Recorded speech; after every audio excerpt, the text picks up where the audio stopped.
দেশের শেয়ার বাজারের উন্নয়ন ও বাজারকে শক্তিশালী করতে করণীয় বিষয়ে ৫টি কঠোর নির্দেশনা দিয়েছেন উপদেষ্টা অধ্যাপক মোহাম্মদ ইউনূস। রোববার ১১ মে প্রধান উপদেষ্টার বাসভবন যমুনায় শেয়ার বাজার নিয়ে অনুষ্ঠিত সরকারের উচ্চ পর্যায়ের এক বৈঠকে এসব নির্দেশনা দেওয়া হয়।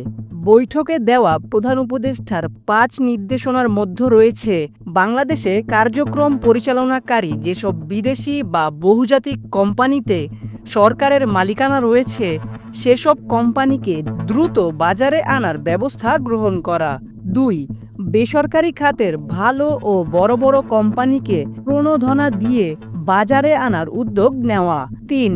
পুঁজিবাজার সংস্কার কার্যক্রম দ্রুত সম্পন্ন করতে বিদেশ থেকে বিশেষজ্ঞ দল এনে ৩ মাসের মধ্যে প্রয়োজনীয় সংস্কারের উদ্যোগ নেওয়া। ৪. পুঁজিবাজার সংশ্লিষ্ট প্রতিষ্ঠানের যেসব কর্মকর্তা কর্মচারীর বিরুদ্ধে সুনির্দিষ্ট অনিয়ম ও দুর্নীতির অভিযোগ রয়েছে তাদের বিরুদ্ধে ব্যবস্থা গ্রহণ।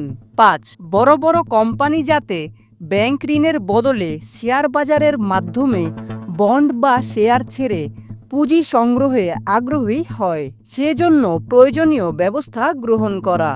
গত আগস্টে অন্তর্বর্তী সরকারের দায়িত্ব গ্রহণের পর শেয়ার বাজার নিয়ে এটি প্রধান উপদেষ্টার নেতৃত্বে উচ্চ পর্যায়ের বৈঠক।